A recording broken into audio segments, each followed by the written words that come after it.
Hey guys, Mitko here from DNModels, and today we're going to take a closer look at one cheap Chinese airbrush looking exactly like old and well-known Veda 180 and called Spirit Air 180. It features 9cc color cup and 0.2mm nozzle. It is a knockoff of the famous Iwata Custom Micron CM-C airbrush, featuring all the bells and whistles of the Japanese airbrush, but minus all the actual quality. There are many options for such airbrushes, but I chose this because of the engraving and the fact that it looked more decent on the picture when I ordered it. Probably, whatever else, called something 180 and with 0.2mm nozzle will work just the same way as this one. The Spirit Air engraving was supposed to be beneath the color cup, and the airbrush came without a proper case and instead of that in a white flimsy cardboard box. This is an important though, considering the price of around $15 and that I got it for testing purposes only. Not much is included in the box. The color cup, the wrench for the nozzle, which is mandatory, as well as a braided hose connector, which is to be used with any pneumatic hose with the proper diameter. Nothing unexpected considering the origins of the tool and the price. The instruction sheet is one-page leaflet with sparse amount of information included. It starts with the basic description of the airbrush, which itself is labeled simply as 180. I guess because there are tons of 180s branded under different names produced in the same factory. How to spray and maintenance is hinted with couple of points each, but nothing serious nor helpful in case this is going to be your starter airbrush. Luckily for me, it is not my first attempt with an airbrush, or I would have been lost. More attention is given to the diagram of the airbrush parts.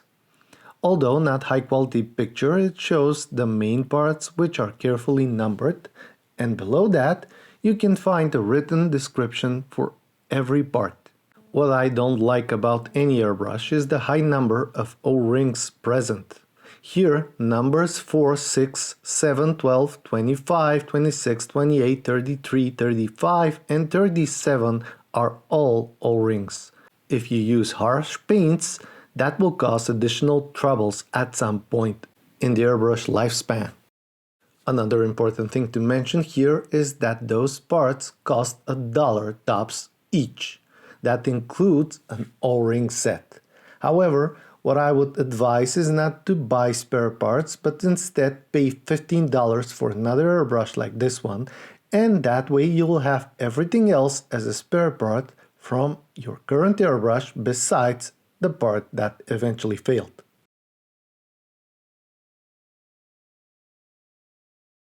The airbrush weighs 120 grams without and 126 with the lid included. That seems about right. The color cup features decent inner coating, but my experience with Chinese cheapo shows that after a short period of time you might encounter troubles with that. Not necessarily though. The trigger has braided top for good grip, but you can feel the friction inside while using it. Also, when pulled completely backwards, it touches the airbrush body even though there is a cutaway. Again, expected from a knockoff. The tail stopper also shows little friction while moved, but this is the part that works best of all the features here. Probably the simplicity of it is the reason why. I have to admit that it looks decent, especially for that price. The mag valve is one of the most important features of the high-end airbrushes, and there is a copy of that too, of course. I barely use this, but I cannot miss it here because of the testing idea. You can feel the friction too. Not a pleasant feeling either, but actually it works. And it seems that it works okay. I will show you in a minute. Then the crown cap is a good addition too, and again mandatory for a high precision airbrush. This is a wonderful feature for any airbrush, and it costs as much as $20 if you buy it Iwata original part.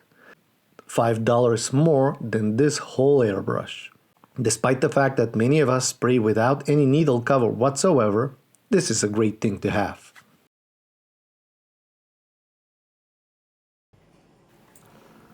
So let's test it.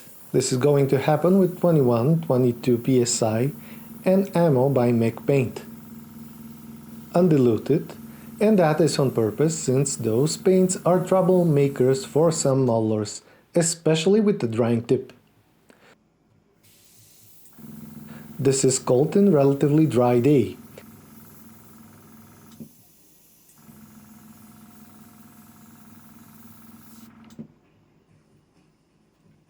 Testing the proper adjustment of the mag valve helps for get to knowing the airbrush.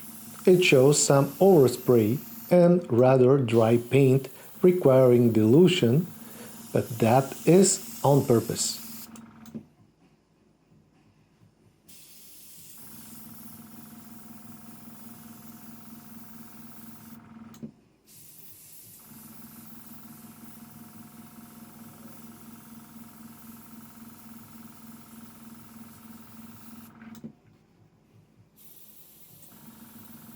Now what you see here is a dry tip.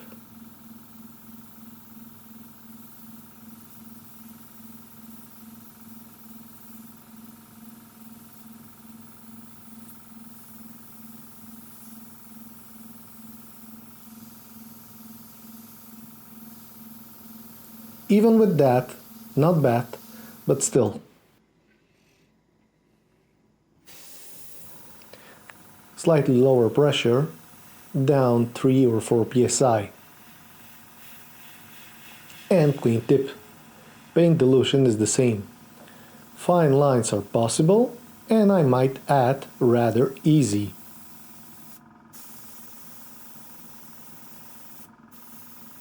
The airbrush performs better than expected, but the feeling of it is not consistent. Some might blame the paint dilution, but trust me, this will happen rather later with more expensive tool.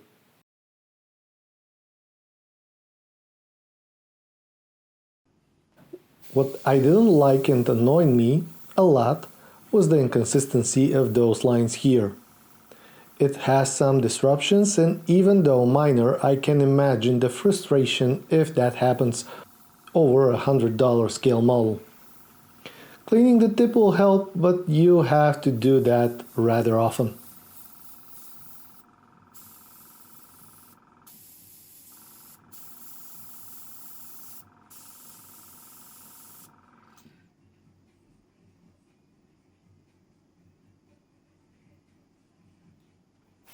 A bit more pressure again, this time 24-25 psi.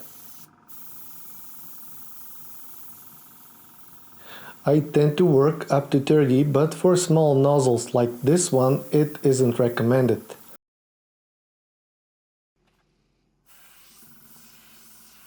Larger areas are covered easily, paint is not wasted either.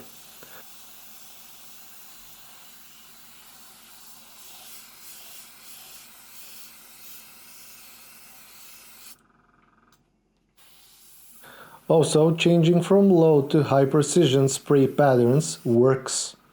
This is important to see and understand how the airbrush as a tool holds up.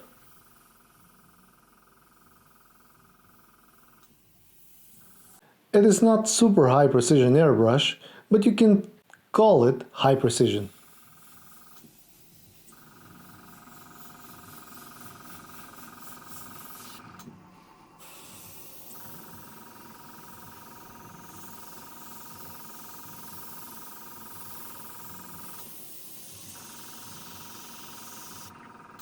With proper mag valve work, you can achieve finer lines too.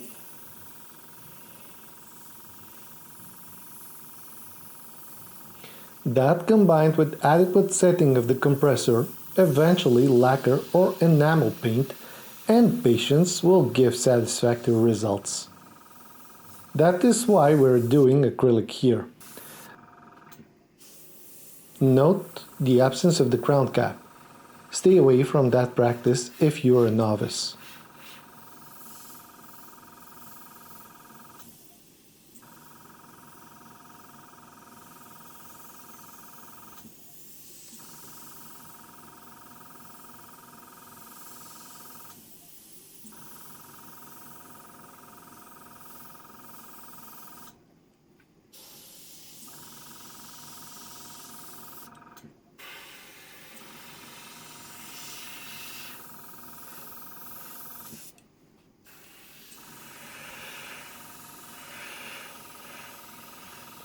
if you're filling up areas with or without the crown cap is without any difference.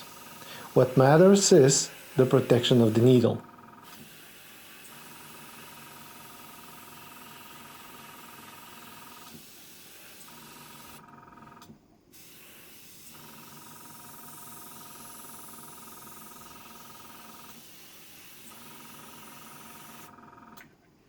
Let's put it back on. 0.2mm is something you shouldn't joke around with. Way too fragile.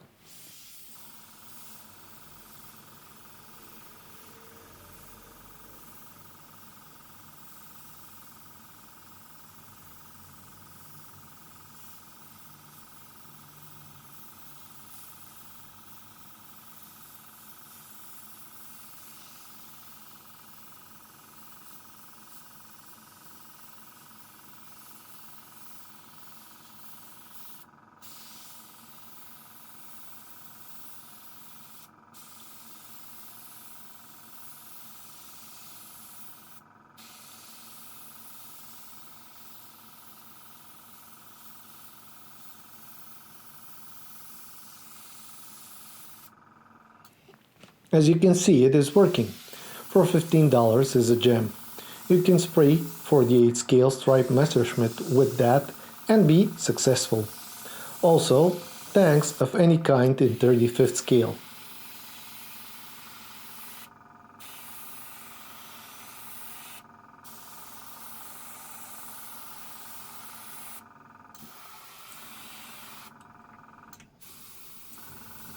You can even do some tricky stuff in 72nd scale where models are cheaper and buying such airbrush is economically reasonable. But yeah, in general it works.